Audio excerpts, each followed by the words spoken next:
You ever been in a room so still it felt like gravity shifted? That's what it was like the second Lyra Danes shrugged off her charcoal coat. Up until then, she was just another face in the courtroom, a quiet part of the prosecution's witness list in the case against Blackridge Global, a notorious security firm on trial for their involvement in a disaster abroad. Nothing about her stood out, mid-40s composed, dressed in the kind of blazer that blends in. But she had that calm you only see in people who already know how the story ends. Then the coat came off. On her left sleeve, a faded emblem. A sunburst over crossed blades. 3 marks stitched in silver.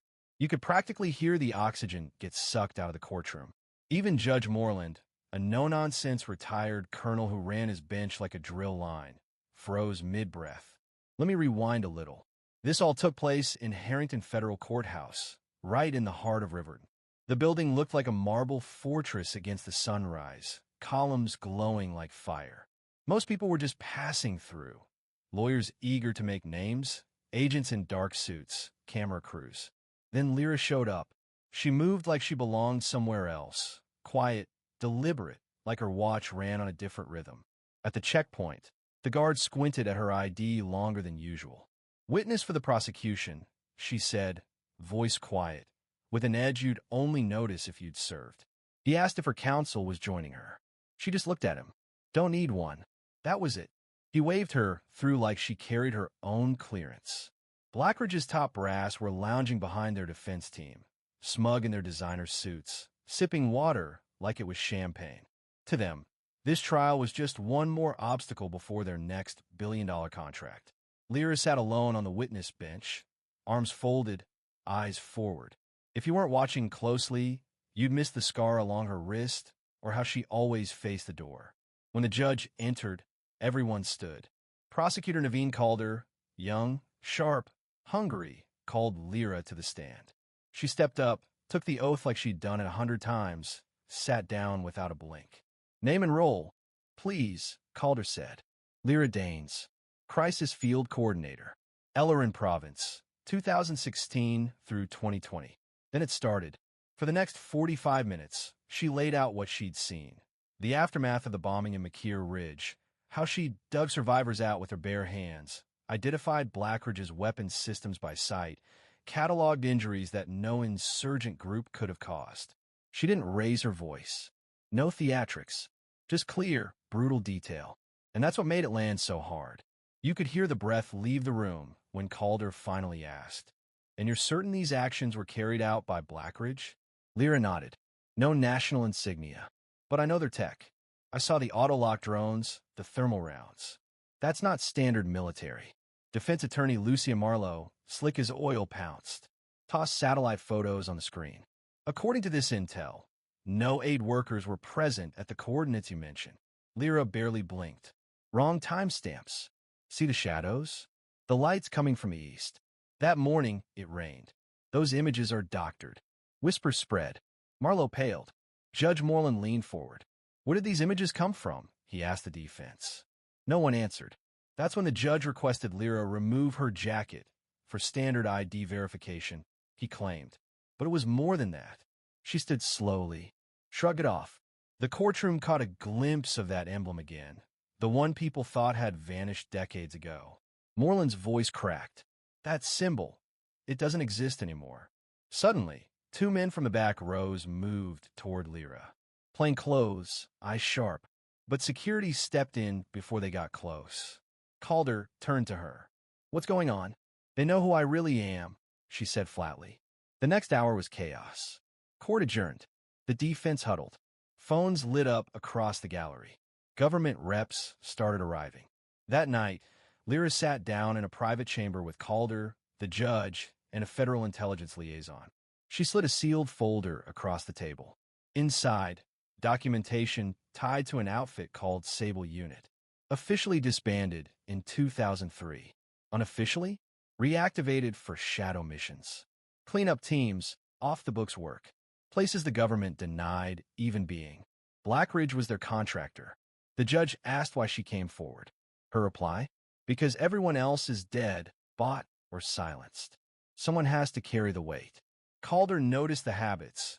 how Lyra never sat with her back exposed, how she answered like she was still giving briefings, the scars along her hands. Later, we'd find out she'd been diagnosed, late stage, terminal, and still she came. That night, a secure call came through her phone. Sable actual requesting verification. Operation EO 919 confirmed. It meant someone from her old unit was alive, and the fallout was just beginning. Next morning, the courtroom looked like a classified site. Marlowe was gone, replaced by a Justice Department rep who immediately tried to bar Lyra's testimony. National security risk, he said.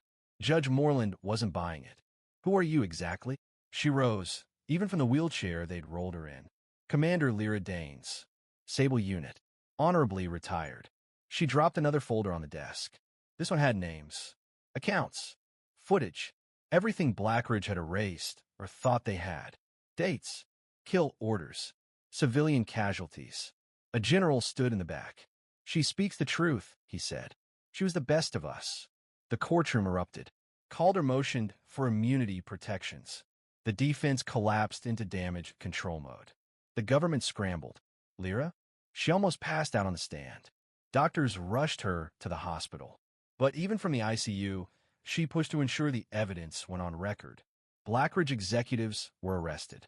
Victim families were notified. The dead finally had a voice. Weeks later, a quiet ceremony at a secure facility. Survivors of Sable Unit. Medals. Stories. A new insignia born from the old one. Lyra was barely holding on, but she was there, ensuring each family knew the truth. What their people did. What it meant. Her grave? Small stone in a corner of Crestwood Military Cemetery. No headlines. Just a quiet emblem and a slow salute from those who remembered. Things changed after that.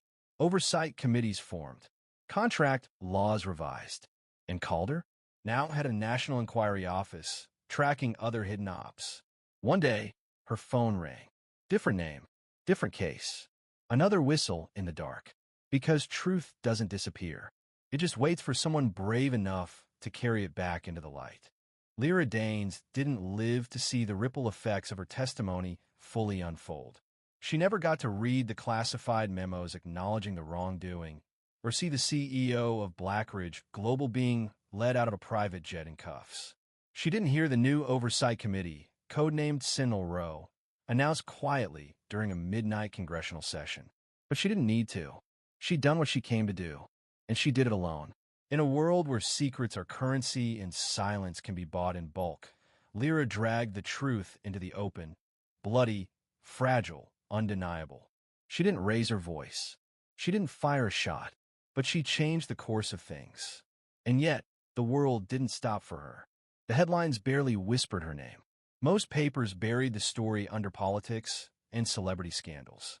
Cable news moved on within hours. That's how the system survives, by forgetting quickly and loudly. But behind closed doors, Lyra's voice echoes. In military academies, instructors now teach a revised module on operational ethics.